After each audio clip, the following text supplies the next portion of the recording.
Takut tu tak tahulah. UMNO kan kuat. Dia bukan pernah takut kat orang. Tapi kita tahu dia bab calon bukan saja berebut, mesti bergaduh tak sudah-sudah. Ambil contoh Wangsa Maju, kita nak masuk pilihan raya kan. PKR ni nak masuk pilihan raya. Jadi dia macam main bola lah. Kalau kamu Liverpool, kamu nak lawan Man U, mestilah kau tengok player kau siapa kau nak lawan kan. Jadi kita orang duk tunggu-tunggu ni. Bilalah calon Wangsa Maju ni nak keluar. Kita tahu setiap kali mari pilihan raya di Wangsa Maju, akan ada dua lapis bergaduh. Satu bergaduh antara MCA dengan UMNO berebut kursi siapa nak jadi parti yang bertanding, MCA ke UMNO. Kalau dah selesai sama ada UMNO atau MCA, dia bergaduh dalam tu pula siapa nak jadi calon lagi. Jadi kau tunggulah sampai hari penamaan calon, baru kita tahu. Saya sebut dan mula begitu kerana sebenarnya saudara-saudari pengundi dekat Wangsa Maju, saudara-saudari mungkin tak faham bertuahnya saudara-saudari kerana kita ada mantan wakil rakyat yang bukan saja ada kat depan ni, dia yang sama naik susun dan kempen untuk saudara Zahid. Tak mudah tau. Tak mudah. Orang jadi wakil rakyat ni, dia dah jadi wakil rakyat, kiamat dia tak nak. Tak nak berhenti. Kalau boleh umur 96 tahun, nak jadi wakil rakyat lagi. Saya kenal rapat dengan Datin. Kawan baik. Datin daripada 2 tahun yang lepas beritahu saya, dia nak terus ke fasa yang selanjutnya dalam hidup beliau sebagai seorang ibu dan sebagai seorang pesara. Dia merasakan sudah cukup hidup dia 3 penggal jadi wakil rakyat, pernah jadi setiausaha parlimen kementerian. Ini masanya untuk dia hidup berehat, bersara dan buka ruang kepada yang baru dan yang muda untuk jadi calon. Sekali lagi saya kata, orang pengundi di Wangsa Maju mungkin tak ambil pot, kira biasalah tu. Saudara-saudari, kalau tempat lain, parti lain, dia dah jadi wakil rakyat tu, bila kita buat keputusan tukar pun dia lawan. Apatah lagi kalau dia sendiri tahu bahawa bila sampai masa kita perlu bergerak ke fasa hidup kita yang seterusnya. Sebab sebagai wakil rakyat, kita ni berkhidmat. Sudah sampai akhir masa tamat kita berkhidmat, maka tanggungjawab kita bukan sahaja untuk kita bersara, tapi untuk kita bantu dan bagi ruang kepada yang baru dan yang muda supaya menyambung perkhidmatan kita, sebab kita berkhidmat untuk rakyat, bukan untuk kita. Jadi sebab itu selepas pengumuman calon PKR semalam, tempat pertama yang saya dan Datuk Seri Anwar Ibrahim sampai adalah Wangsa Maju, saudara-saudara. Sebab itu istimewanya Wangsa Maju, kerana inilah budaya yang kita nak pupuk di kalangan ahli politik kita dan juga yang kita nak jadikan teladan kepada bukan saja dalam PKR tetapi kepada parti-parti lain, bahawa tanggungjawab parti, tanggungjawab pimpinan macam saya, timbalan presiden, ialah untuk lentur dan juga didik ahli-ahli politik yang kita tampilkan supaya kamu tahu bila sampai masa kamu perlu berundur dan beri ruang kepada orang yang baru. Sebab itu Ni Zahir dengar. Mana Zahir? Mana pula dah Zahir ni? Gila. Oh, kat sini pula. Tadi kat situ. Sini kat sini. Jangan tukar kursi banyak kali. Akti lompat tak bagi. Kan? Okey, kat sini. Sebab itu saya kata, kalau dapat peluang, ini Zahir ada ni. Saya cakap, rekod, ingat. Masuk Instagram semua, masuk dalam TikTok. Kalau Zahir jadi ahli parlimen, insyaAllah saya yakin Zahir akan menang. Wangsa Maju ni insyaAllah kita akan menang. Tak ada masalah.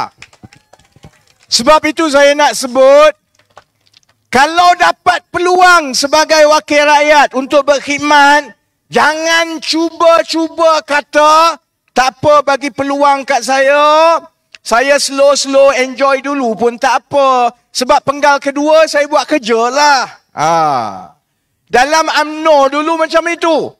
Dia jadi wakil rakyat, penggal pertama, dia kata tak apalah, tak payah layan sangat. Sebab ada lagi penggal kedua, ada lagi penggal ketiga. Jadi bila dah penggal kelima, bila orang suruh berundur, dia akan kata bagi satu penggal, last, satu penggal. Dah 5 penggal, betul bodoh punya manusia.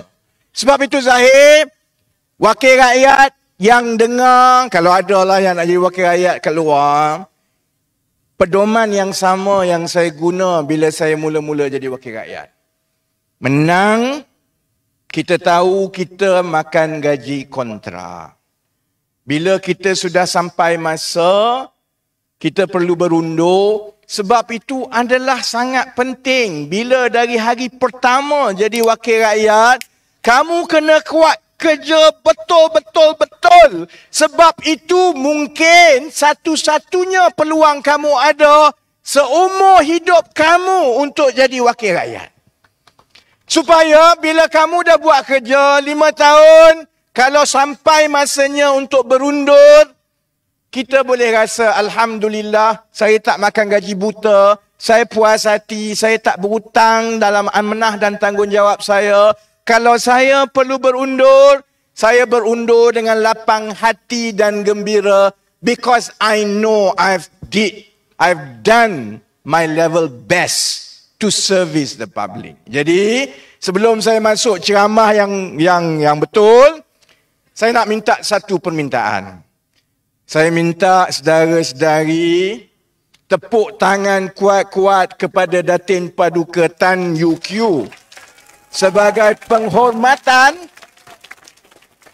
sebab bukan mudah nak cari tokoh politik yang macam ini, yang 2 tahun sebelum bubar pun dia dah buat keputusan, it's time for me to move on. It's time to allow the younger and newer ones to grow. Sebab berkhidmat untuk rakyat ini bukan hak peribadi. Berkhidmat untuk rakyat adalah milik rakyat dan lebih ramai yang kita tinggalkan di belakang kita yang boleh menyambung perkhidmatan itu, bermakna lebih berjaya sumbangan kita sebagai seorang wakil rakyat. Baik. Sekarang kita masuk balik cerita UMNO. Cerita UMNO. Saya sampai jam sikit tadi dah. Saya kalau ada masa nak baca dalam kereta sebelum sampai kat ceramah lah. Saudara-saudari tak tahu seksanya hidup, ceramah tiap-tiap malam, 2-3 tempat, setiap ceramah kena modal lain. Sebab saya tak boleh ulang benda yang sama. Kalau saya ulang benda yang sama, kalau aku jadi korang, aku bosan, aku dah dengar. Lepas tu ada dekat Facebook dah tengok, buat apa nak ulang benda yang sama. Jadi saya tiap-tiap hari mesti fikir, malam ni aku nak cakap apa noh? Modal apa lagi nak cakap? Gila, dah 3 bulan ceramah tak berhenti. Macam-macam dah saya cerita. Baik, malam ini ada modal baru, yang ini seronok punya. Dia modal pasal UMNO. Bukan skandal lagi. Sabar, bukan skandal lagi. Sebab UMNO selama ni cukup bongkak, saudara-saudari. Lepas dia menang dekat Melaka dan Johor. Bongkaknya dia tu sampai dia boleh paksa Perdana Menteri dia sendiri. Bukan dia paksa kita. Dia paksa Perdana Menteri dia sendiri, dia ugut Perdana Menteri dia sendiri untuk bubar buat pilihan raya walaupun kita berkemungkinan ada risiko banjir. Dia tak peduli. Dia yakin melihatkan keputusan di Melaka dan Johor, kalau panggil pilihan raya, dia menang besar. Zahid dah bagi amaran. Saya duk tengok video Zahid tu. Saya pun buat TikTok lah pasal video Zahid tu tak. Dia boleh bergurau pasal engkau ada kes, engkau ada kes, engkau. Dia boleh cakap tu dengan sengih, saudara-saudari.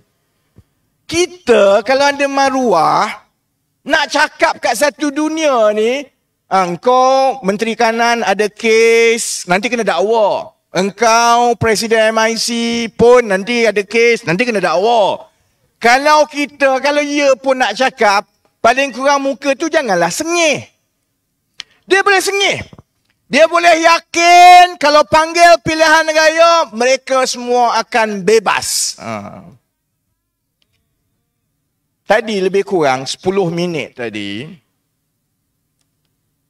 akhbar Singapura, The Straits Times, yang tulis tu ialah jurnalis kanan di Malaysia ini. Dia bukan orang Singapura, dia orang Malaysia. Dia memang seorang wartawan politik antara yang paling kanan dekat Malaysia.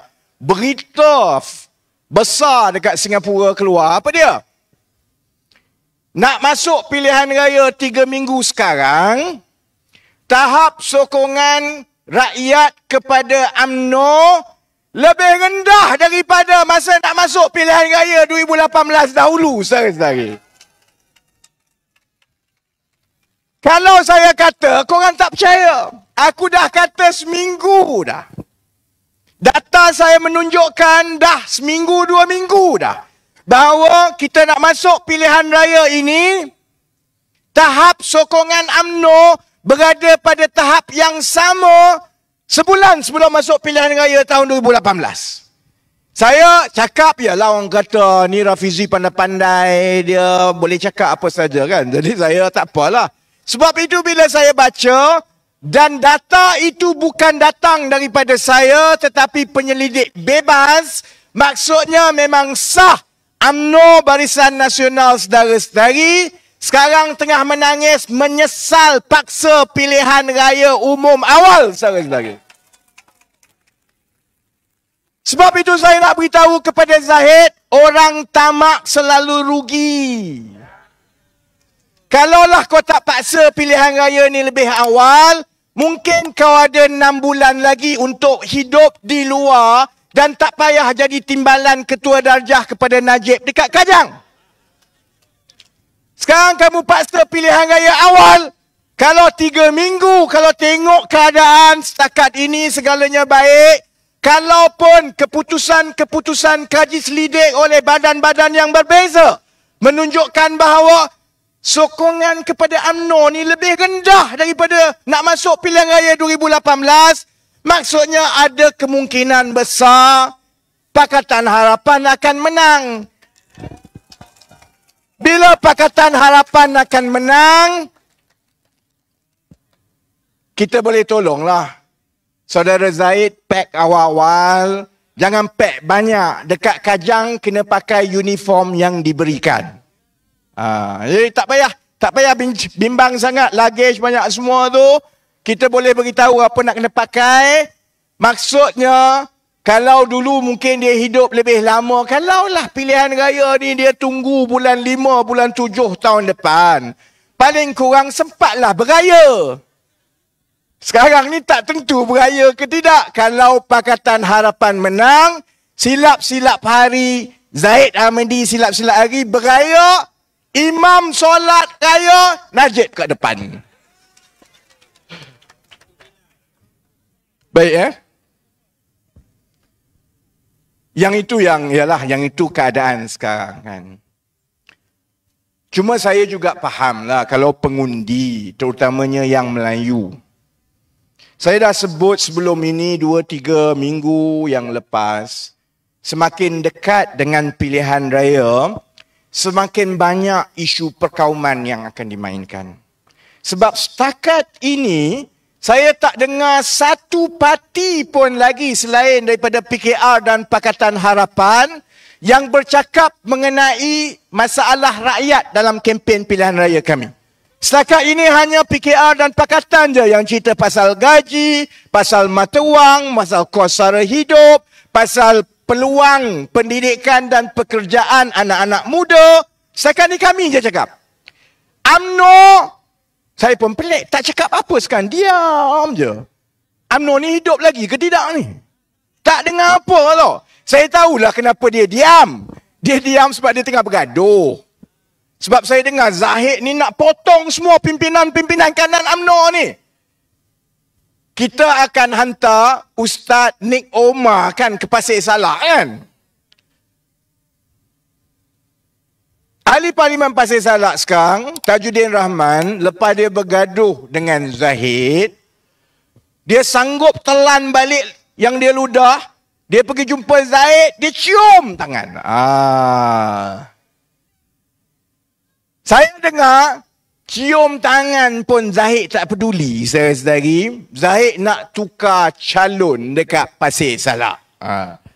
Jadi kalau kena cara, Zahid nanti adalah UMNO yang dekat, dia nak tukar setiap seorang ni, setiap seorang ini tengah bergaduh. Sebab itu saya rasa kita jarang sangat dengar apa-apa daripada UMNO nak masuk pilihan raya ni. Sebab dia tak habis lagi bergaduh mengenai siapa kena kerat dan siapa tak kena kerat. Kalau Zahid berjaya kerat seorang-seorang orang yang dia tak suka ni, masuk saja penamaan calon, yang senyap UMNO sekarang ini dia akan jadi perang besar-besaran dekat luar. Jadi Ustaz Nik Omar insya-Allah, berita yang kita dengar kemungkinan Pasir Salak Tajuddin Rahman kena buang, maksudnya peluang Ustaz Nik Omar lagi besar untuk menang insya-Allah.